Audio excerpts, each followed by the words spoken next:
मैं और कालू जी कितना संघर्ष कर रहे हैं, मगर अभी तक हमें संतान का सुख नहीं मिला। कालू जी भी अब मुझसे नफरत करने लगे हैं। न जाने मुझे कब संतान होगी। इस जंगल में सभी पक्षियों की अपनी अपनी संतान है, बस मैं ही एक बदनसीब हूँ जिसे कई सालों से संतान का सुख नहीं मिला। गौरी कवि अपने दुखों को याद कर कर रोई जा रही थी। तभी गौरी कवि को झाड़ियों के पास एक छोटा चील का बच्चा जख्मी दिखाई देता है। गौरी कवि तुरंत वहाँ जाती है।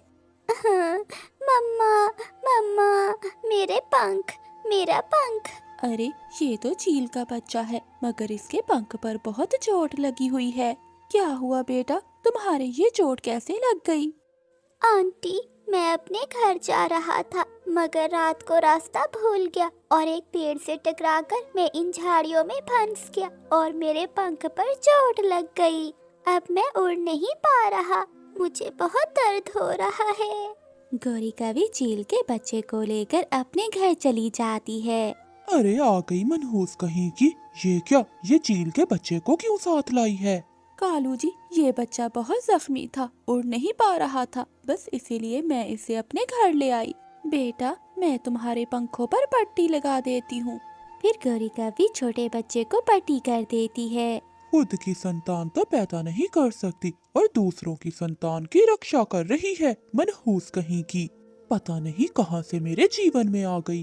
रोज की तरह गौरी कवि को खरी खोटी सुनाकर कालू कौवा वहाँ से चला जाता है। गौरी कवि एक माँ की तरह उस घायल बच्चे की रक्षा करती है और कालू कौवा एक पेड़ के नीचे उदास होकर बैठ जाता है। तभी कालू कवि के पास मिठू तोता आता है। क्या हुआ कालू, बड़े उदास लग रहे हो? क्या गौरी छोड़कर तो नहीं भाग गई? क्या बताऊं मिठू, मेरी और गौरी की शादी को 10 साल हो गए हैं, मगर न जाने कब हमें संतान होगी और कब मैं पिता बनूंगा। कालू कवि, एक काम करो कि तुम गौरी कवि को छोड़ दो और किसी कवि से शादी कर लो। मुझे तो लगता है गौरी कवि बांझ है और वो कभी भी संतान पैदा नहीं कर सकती। फिर मिठू तोता वहाँ से चला जाता है। बात तो ठीक करके गया है मिठू, लगता है गौरी सच में बांझ है।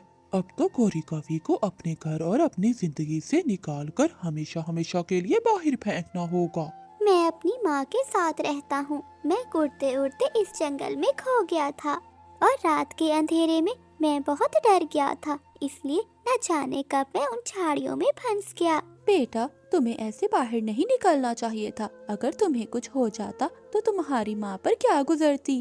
बेटे, तुम यहीं रहो, जब तुम ठीक हो जाओगे तो मैं तुम्हें तुम्हारी माँ के पास छोड़ आऊंगी। फिर गौरी कवि 3 दिन तक चील के बच्चे की सेवा करती रही। एक दिन गौरी कवि चील के बच्चे को पहाड़ों पर छोड़कर वापस चली आती है। जैसे ही वो अपने घर आती है तो दरवाजे पर कालू कौवा खड़ा था। अरे मनहूस कहीं की, कहाँ चली आ रही है? रुक वहीं पर, अब मैं तुझे अपने घर में नहीं रहने दूंगा, बांझ कहीं की। ना तो मुझे खुशियाँ दे रही है और ना सुकून से जीने दे रही है। चल निकल, निकल यहाँ से, और आज के बाद अपनी मनहूस शक्ल लेकर मेरे घर में मत आना। नहीं कालू जी, मुझे अपने जीवन से मत निकालिए, मैं आपके सामने पंख जोड़ती हूँ। गौरी कवि मिन्नतें करती रही, मगर कालू कौवे ने गौरी कवि की एक ना सुनी और उसे वहाँ से निकाल दिया। गौरी कवि रोते रोते उस जंगल को छोड़कर वहाँ से चली जाती है। ये क्या हो गया मेरे साथ? मेरे कालू ने मुझे हमेशा हमेशा के लिए निकाल दिया। तभी वहाँ रानू चिड़िया आती है। क्या हुआ कवि बहन, आप ऐसे क्यों रो रही हो? फिर गौरी कवि रानू चिड़िया को सारी बात बताती है। गौरी बहन, आपके साथ तो बहुत बुरा हुआ। मैं आपके लिए प्रार्थना करूंगी कि आपको सारी खुशियाँ मिल जाएं और आपके पति आपके साथ खुशी खुशी जीवन गुजारें। उस जंगल के सभी पक्षी अब गौरी कवि के बहुत अच्छे दोस्त बन गए थे। एक दिन गौरी कवि बैठी हुई थी कि उसके पेट में दर्द होता है। गौरी बहन, क्या हुआ? पता नहीं चिड़िया, मेरे पेट में बहुत दर्द हो रहा है। चिड़िया, लगता है गौरी कवि खुशखबरी देने वाली है। क्या लूसी बहन, गौरी कवि माँ बनने वाली है? हाँ चिड़िया, जब मैं अंडा देने वाली थी तो मेरे पेट में भी ऐसे ही दर्द था। क्या सच में मैं माँ बनने वाली हूँ? हाँ गौरी बहन, आप सच में माँ बनने वाली हैं। आपको बहुत बहुत बधाई हो। मुझे ये खुशखबरी अपने कालू जी को बतानी होगी। ये सुनकर मेरे कालू जी खुशी से झूमने लगेंगे। गौरी कवि खुशी खुशी अपने जंगल की ओर जाने लगती है। वहाँ से जंगल बहुत दूर था। आधा रास्ता तय करने के बाद गौरी कवि थक जाती है और वो एक पेड़ के नीचे बैठ जाती है। बहुत थक गई हूँ, थोड़ी देर आराम कर लेती हूँ। तभी वहाँ एक जालिम चील आ जाती है। अरे वाह, ये काली कवि तो बहुत मोटी है, आज तो इसे खाकर मजा ही आ जाएगा। अरे बाप रे, ये जालिम चील कहाँ से आ गई? अरे कवि, आज तेरा अंतिम समय आ गया है।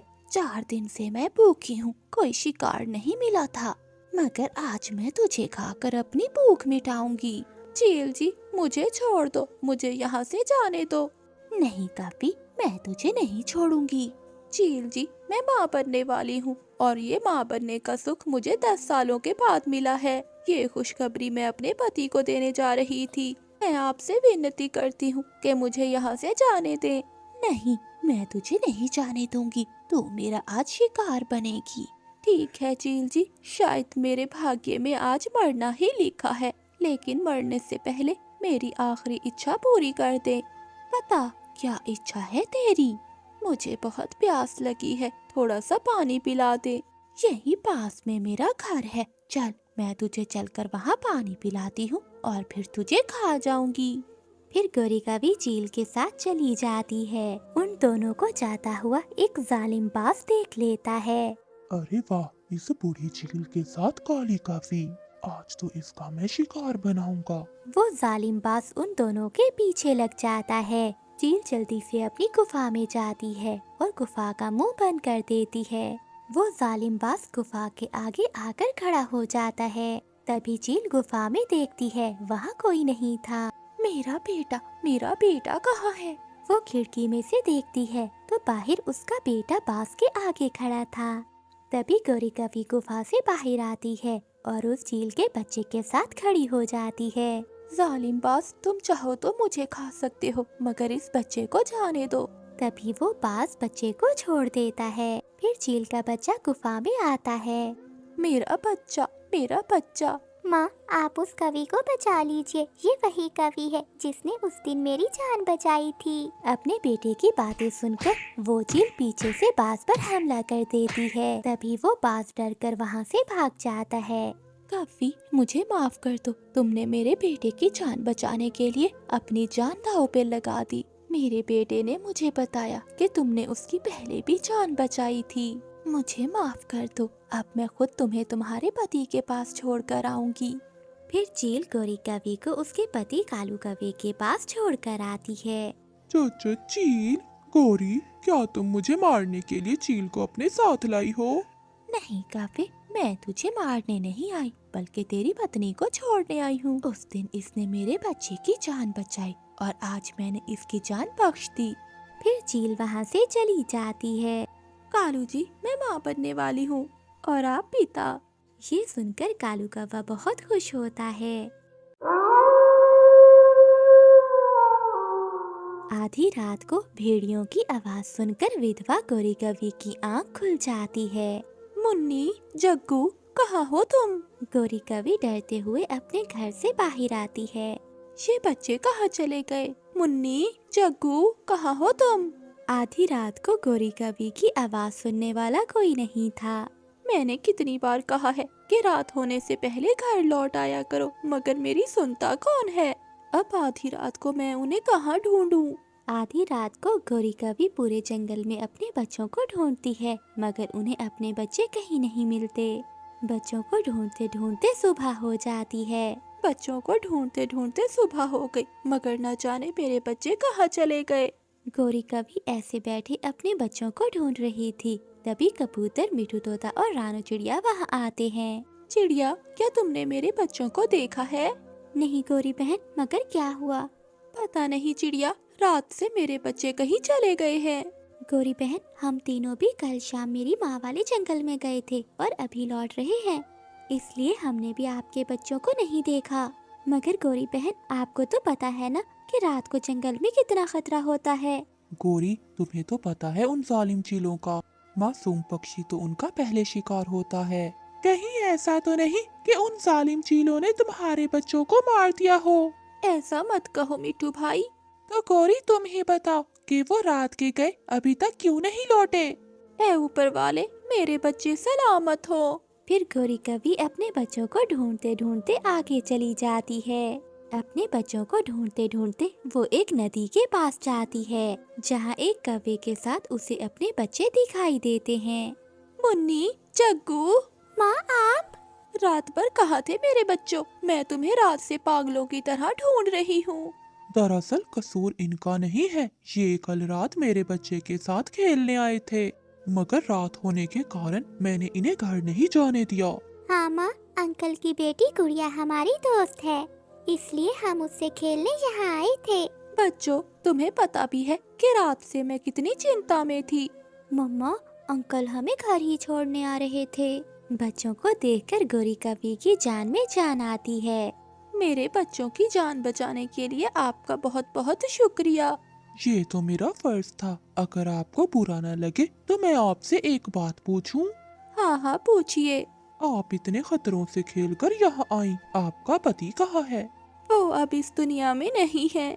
माफ करना, आपको दुखी करना मेरा मकसद नहीं था। चलो बच्चों, चलें घर।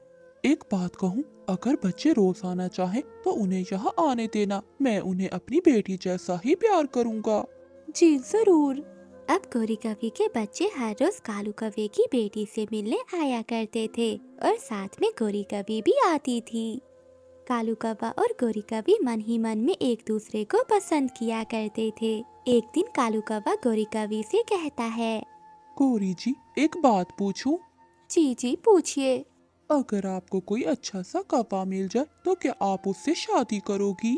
इस बारे में तो मैंने कभी सोचा ही नहीं, मगर आप मुझसे क्यों पूछ रहे हो? असल में मैं भी अकेला हूँ, मेरी पत्नी जालिम चीलों का शिकार बन गई थी। मैं भी अपनी बेटी के लिए एक अच्छी माँ के इंतजार में हूँ। अगर आप चाहो तो हम दोनों शादी कर सकते हैं। जब से मेरे पति हमें छोड़कर गए हैं, मैं भी यही चाहती हूँ कि मेरे बच्चों को पिता का प्यार मिले, मगर अब कोई ऐसा मिलता ही नहीं जो मेरे बच्चों का पिता बन सके। अगर तुम चाहो तो मैं तुम्हारी सारी जिम्मेदारी लेने के लिए तैयार हूँ। ये सुनकर गौरी कवि चुप कर जाती है। क्या हुआ गौरी जी, आप चुप क्यों कर गई? मुझे कुछ सोचने का समय दें, मैं आपको सोचकर जवाब दूंगी। फिर गौरी कवि अपने बच्चों के साथ घर चली जाती है। कालू जी बहुत अच्छे हैं, मुझे लगता है कि वो हमारा बहुत ख्याल रखेंगे। गौरी कवि रात भर कालू कौवे के बारे में सोचती रही। अगले दिन वो कालू कौवे के पास जाती है। कालू जी, क्या मेरे बच्चे आपको बाबा कह सकते हैं? ये सुनकर कालू कौवा बहुत खुश हो जाता है और फिर वो दोनों खुशी खुशी शादी कर लेते हैं। फिर कालू कौवा और गौरी कवि अपने बच्चों के साथ रहने लगते हैं। ऐसे ही कुछ महीने बीत जाते हैं। एक दिन वो सब बाहर बैठे होते हैं।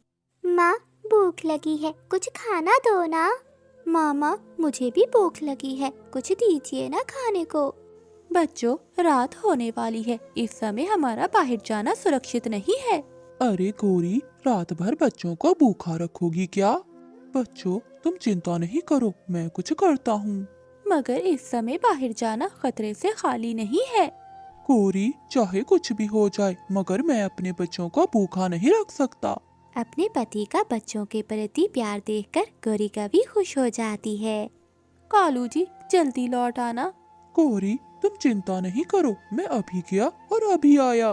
फिर कालू कौवा जंगल में चला जाता है। कोई जालिम पक्षी आ जाए, इससे पहले जल्दी जल्दी फल तोड़ लेता हूँ। ऐसा सोचते हुए कालू कौवा फल के पेड़ से कुछ फल तोड़ने लगता है। तभी झाड़ियों के पीछे एक जालिम चील बैठी हुई थी। काफी दिनों से कोई मांस नहीं खाया, आज मिला भी तो ये काला कौवा।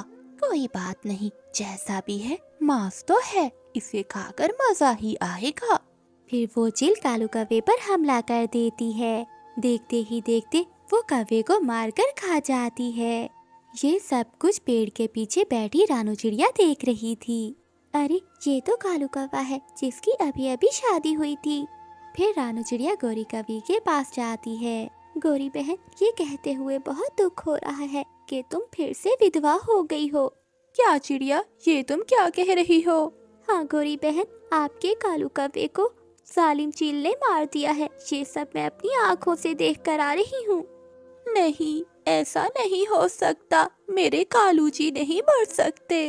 अपने आप को संभालो गोरी बहन। चिड़िया, अब मैं जी कर क्या करूँगी? नहीं जीना, मुझे नहीं जीना इस जालिम जंगल में।